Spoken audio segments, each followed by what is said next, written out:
right, joining me on today's program is G.Edward Griffin. He's a writer and an author, in fact, of a very popular book that's entitled The Creature from Jekyll Island, a second look at the Federal Reserve. Ed is also a documentary film producer with many successful titles to his credit, and he has become well known for his gift of researching difficult topics and presenting them in clear terms that all can understand. Ed, it's great to have you back on Follow the Money Weekly Radio. Well, thanks, Jerry. Thanks for inviting me. My pleasure. Great to have you back. Ed, the U.S. economy has been on life support over the last few years thanks to the efforts of the Federal Reserve to continue priming the pump. And here we are in the middle of July, just 2 weeks after the official end of QE2. And now this week, we are hearing that the Fed appears ready to provide even more accommodative monetary policies if needed.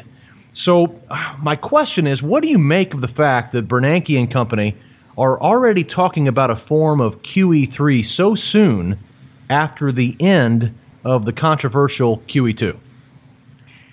Well, the only thing that surprises me, Jerry, is that anybody is surprised at it.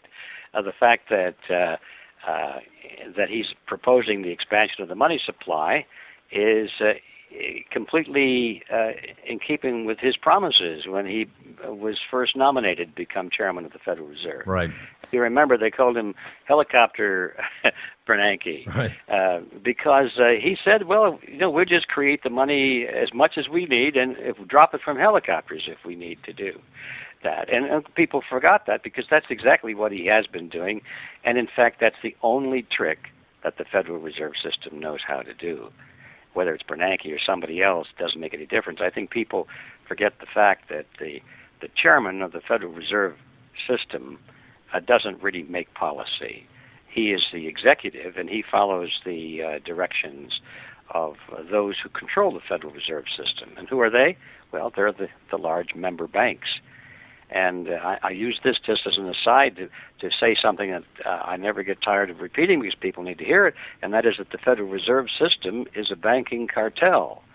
And so if you realize what it really is, it's not a government agency. If you really understand and internalize the fact that the Federal Reserve System is a banking cartel, it's no different than an oil cartel or a banana cartel or a sugar cartel. It happens to be a banking cartel. Then you realize that the executive head of the banking cartel takes his instructions from the banks who comprise the cartel. He's just the figurehead. He's just the guy that carries out the directives of his employers. So the whole purpose of the Federal Reserve System is to promote the best interest of the banks. Mm-hmm. And all the banks know how to do. And the thing that's in their best interest is to expand the money supply, because every time they do that, that new money goes into the economy in the form of loans. That's how money gets into the economy. The banks loan it into the economy, which means they're collecting interest on it. So if you realize that all of this quantitative easing, and like they like to call it, they give it these names so that you can't really figure out what the heck they're talking about.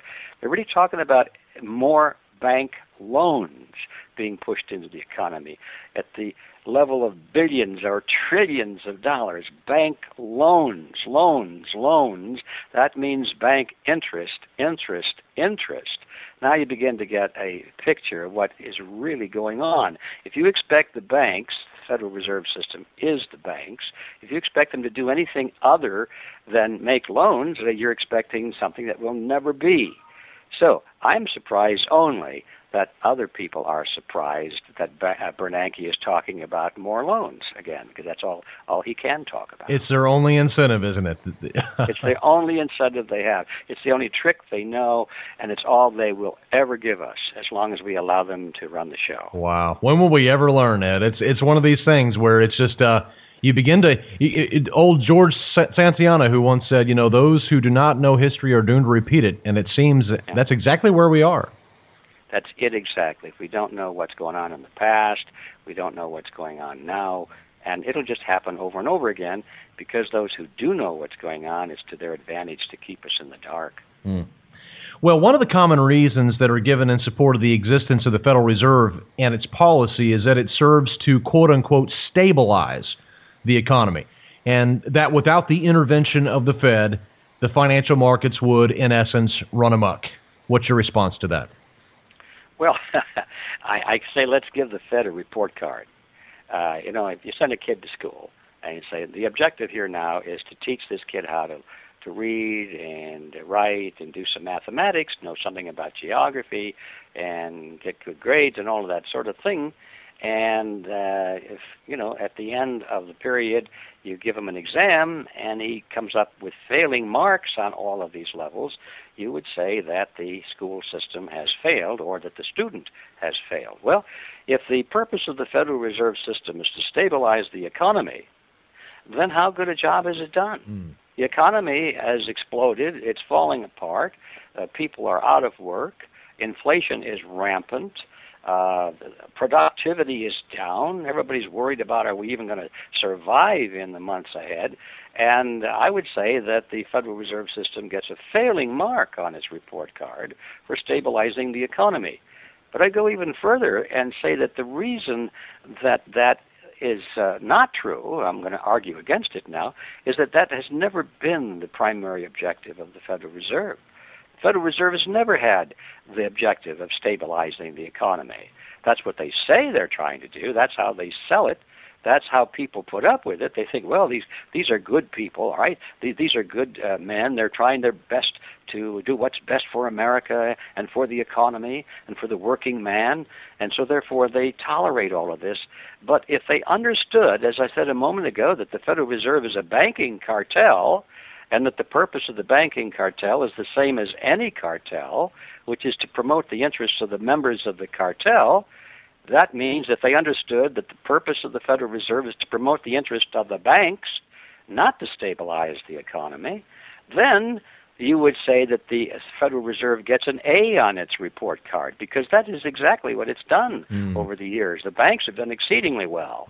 They have milked the taxpayers. Every time they get into trouble, there's a bailout costing the taxpayers billions, if not trillions of dollars. It all goes into the banks, directly or indirectly. And so when you really understand the true purpose of the Federal Reserve, then I would say it would give them an A on the report card, because the true purpose is to milk the taxpayers and benefit the banks. Well, the newsmakers this week have the nation's attention focused on the raging debate taking place out in Washington over whether or not to raise the current debt ceiling. And so this week we have on full display Washington's complete inability to govern. And on top of that, we also have stories coming out about the two major credit rating agencies, Moody's and Standard & Poor's, that are claiming that they are both on the verge of stripping the U.S. of its AAA credit rating. Now, you and I both know there's a lot of political theater happening in Washington. But what are some of the important takeaways from this debt ceiling debate that we're hearing so much about, Ed? Oh gosh, a lot of thoughts just went flooding through my mind in that last 10 seconds there. First of all, I think about these credit rating agencies threatening to downgrade the credit rating of the United States government. My gosh, they should have done that 30 years ago. I mean, if I'd been running a credit agency, the United States government would have been at the bottom of the list. The only reason they've been able to get away with the fraudulent accounting that they've been doing, much worse than Enron accounting, is because they can force the world to accept their funny money. The American dollar has been the reserve currency of the world. Why? Well, at first, in the old days, it was because it was a strong currency. And then eventually that was not true, but people were still accepting it because they knew if they didn't, they'd send the Marines in. And there'd be, all of a sudden the country would be declared as a home of terrorism or something like that, and they'd be invaded. So the dollar's been really supported primarily by the military threat. Well, now even that is fading, and so the dollar is falling apart the way everybody who really understood these issues knew it would at least 30 years ago. I'm not the only one that started writing about it in those days. So these credit agencies just discredit themselves when they say, well, we're thinking about downgrading the credit rating of the United States government. Maybe we'll do it and maybe we'll not. So that was the first thought that popped through my mind.